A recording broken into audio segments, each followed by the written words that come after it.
అని చెప్పేసి తీసుకెళ్ళాడు.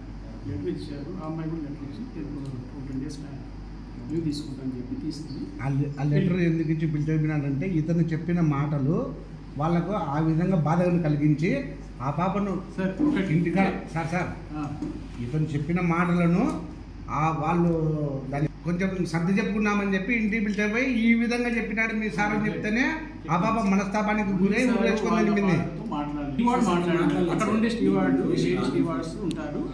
వాళ్ళు మామూలుగా వాళ్ళ డ్యూటీ ఏంటంటే సేఫ్టీ విషయంలో ఈ టైంకి వస్తున్నది, ఈ టైంకి వెళ్తున్నది వాళ్ళు కూడా ఇన్ఫార్మ్ చేయాలి కదా సార్. వాళ్ళు ఏమనుకుంటున్నారు, హాస్టల్లోనే ఉంటున్నారో వాళ్ళు అనుకుంటున్నారు. మామూలుగా ఇంతకుముందు ఏంటంటే ప్రొసీజర్ వాళ్ళు లెటర్ తీసుకొనేసి ఇట్లా ఇంటికి వెళ్తున్నాము, ఊరికి వెళ్తున్నాను లెటర్ తీసుకుంటే మాకు వరకు మేము సేఫ్ లెటర్ ఇచ్చినారు, తీసుకున్నారు, పోయినారు. అలా కాకుండా మేము ఇంకా అధిక జాగ్రత్తగా స్టూడెంట్స్ గర్ల్స్ కాబట్టి మేము కొద్దిగా వాళ్ళకి ఇన్ఫార్మ్ చేస్తే వాళ్ళు కూడా కొద్దిగా ఐడియా ఉంటుంది కదండి. ఇప్పుడు ఈ టైం బయలుదేరింది, రాకపోతే వాళ్ళు కూడా కొద్దిగా ఫాలోఅప్ చేసుకుంటారు.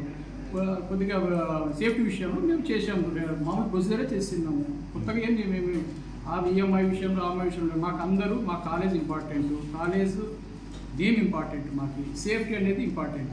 గర్ల్స్ విషయంలో ఎక్స్ట్రా సేఫ్టీ మేము తీసుకుంటున్నాం. పిల్లలు చదువుకోకుంటే డ్రగ్స్కు చదువుకు ఏమైనా సంబంధం ఉందా? అట్లా కాదు, డ్రగ్స్కు చదువుకు ఏమైనా సంబంధం ఉందా? అన్నం సరిగా లేదంటే మందు తాగుతున్నాడు. స్టూడెంట్స్ చెప్పినది కాదు ఇది, స్టూడెంట్స్ చెప్పినది. వాళ్ళు ఏమంటున్నారు, మాకు అన్నము అన్ని బ్రహ్మాండంగా ఉన్నాయి, కేవలము ఇతను టార్చర్తోనే ఇబ్బంది పడుతున్నాము అని చెప్తున్నారు. అన్నం గురించి కానీ లెక్చరర్ల గురించి కానీ ఎవరి గురించి చెప్పడం లేదు, వేరే విధంగా ఏం చెప్పడం లేదు. అక్కడ వాళ్ళు కానీ ఏమంటున్నారు, మా సమస్యను మేమే పరిష్కరించుకుంటాం, మీరు వెళ్ళిపోండి అంటున్నారు. సమాచారం మేరకే మేము వచ్చినాం, కానీ స్టూడెంట్స్ చెప్పింటే మేము రాలే. స్టూడెంట్స్ చెప్పింటే కనుక సార్ పలానా వాళ్ళు చెప్పినారు సార్ అని చెప్పింది, మాకేమయ్యాం సార్ చెప్పినారంటే వాళ్ళు మీరు వద్దన్నా మీరు వెళ్ళిపోండి అన్నా, మా సమస్య మేము ఆడపిల్లలు కానీ ఏమన్నా వద్దున్నా బయటికి ఇది పోకూడదున్నా, మా సమస్య మేమే తెచ్చుకుంటాము వద్దున్నా అని చెప్పి వాళ్ళు భంగపడుతున్నారు. కానీ దీన్ని విడిచిపెట్టకూడదు కదా. సప్లిమెంటరీలో ఫస్ట్ ఇయర్ ఫెయిల్ అయితే కూడా పాస్ కావడం, వాళ్ళు రాసిన ఎగ్జామ్ పేపర్ మేము చూస్తాము అన్నా కానీ కొంత మీరు ఇవ్వడం లేదా? ఏదన్నా అడిగితే వాళ్ళని ఫెయిల్ చేయడము. ఇంకోటి ఏదన్నా అడిగితే నువ్వు హాస్టల్కు డబ్బు కట్టావు, ఫస్ట్ నువ్వు మాట్లాడతా ప్రశ్నిస్తాను, హాస్టల్కు కాలేజీకి ఏం సంబంధం సార్ అని ఇట్లాంటివన్నీ కొన్ని ఒకటిగా సార్. కొందరు విద్యార్థులు కూడా చెప్పినారు సార్, మళ్ళీ ఫస్ట్ మేము వీటికి రావడానికి విద్యార్థులు కారణం కాదు, ఫస్ట్ రావడం వీటికి విద్యార్థులు కారణం కాదు.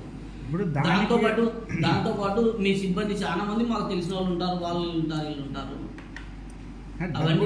డబ్బులు కట్టలేదు. కొంతమంది ఉండేవాళ్ళు ఉంటారు, లేని వాళ్ళు ఉంటారు, కడతారు. ఇయర్ అయిపోయే లోపల ఏదో విధంగా కట్టుకుంటారు. మేము కూడా ఒక 2 months వరకు మేము కూడా ఆగి మిగతా కట్టమంటున్నాం. ఓకే సార్, దాని డబ్బు సమస్య కాదు, డ్యూస్ పెడుతూ ఉంటే డబ్బు గురించి సమస్య కాదు. ఇప్పుడు ఏదన్నా ప్రాబ్లం అడిగితే నువ్వు డబ్బు కట్టినావా, నీ మార్కులు ఎన్ని, ఇవన్నీ అడగాల్సిన అవసరం వాళ్ళకి లేదు కదా. నువ్వు కాలేజీకి సక్రమంగా వచ్చావా, నీ అటెండెన్స్ చూసామా, అవన్నీ అడగాల్సిన అవసరం అతనికి లేదు. ఇంతవరకు మేము ఏం చేస్తున్నాం అంటే స్టూడెంట్స్ చాలా మంది ఫెయిల్ అవుతున్నారు కాబట్టి, అంటే పేరెంట్స్ చెప్పట్లేదు. ఎందుకు చెప్పలేదు సార్? పేరెంట్స్కి చెప్పట్లేదు, స్టూడెంట్స్ చెప్పట్లేదు. మీరు చెప్పాలి కదా, మీరు చెప్పాలి కదా. మీరు చెప్పేది ఎట్లా? మీ పిల్లలు ఫెయిల్ అవుతున్నారమ్మా, చదువుకోలేని చెప్పడం లే. మీ పిల్లలు డ్రగ్స్ వాడుతున్నారు, మీ పిల్లలు మందు తాగుతున్నారు, బయట తిరుగుదడం వల్ల ఈ విధంగా చెడిపోతున్నారు అని చెప్పి ఇట్లా చెప్తున్నారు. ఒకవేళ మందు తాగే వాళ్ళు ఉంటారు లేరని